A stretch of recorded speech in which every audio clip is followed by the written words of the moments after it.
Alright, welcome back. Today I'm going to be going over what a layer mask is and how you can use it in your Photoshop documents. By showing you this, it's a very powerful technique of masking out parts of photographs, and you can do some neat compositing and whatnot. So what I'm going to do to this bunny picture is edit out the background. Kind of loosely, it's not the best quality photograph, as you see when I zoom in. It's a little pixelated, and the whiskers and part of the hair bleeds off into the background. So that won't be a very crisp deletion. However, we'll try to cut the bunny out of the background using a layer mask.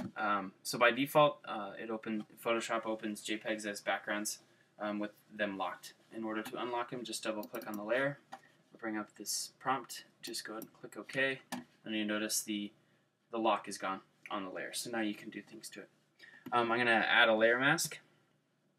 It is in the layer palette. Go ahead and click it once, and it'll bring up this mask attached to the layer. And you'll notice there's a linking, and just keep it linked. It'll keep things a lot easier.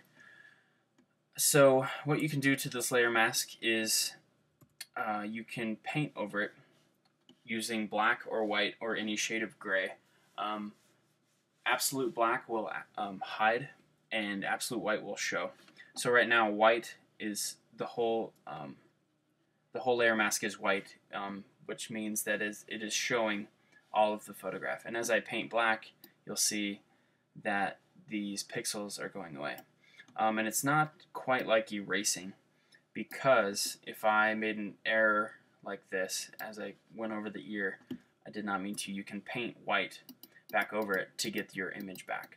So it's not a destructive way of editing photographs or cutting this bunny out of the background. So I'll switch back to black.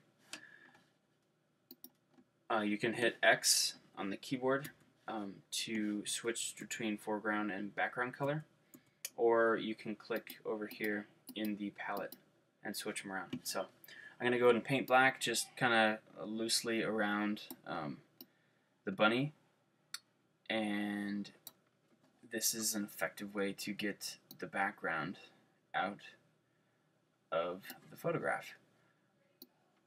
If you ever need to do anything very closely, you can zoom in really close, and you get there in tight. So you made a mistake there, so I can go back and paint white, and it'll bring it back. And then I'll switch back to black to edit out the rest. But it's very easy to use layer masks. They don't take up a lot of memory. They don't add a lot of file size. So it's a very effective way. And please get used to using these layer masks. It'll save you a lot of work in the long run, and a lot of time. If you can use these effectively, it will benefit your Photoshop skills immensely. That's all I got for the Photoshop layers and the layer masks. If you have any further questions, email me about the video or anything else, and I'll see you next video.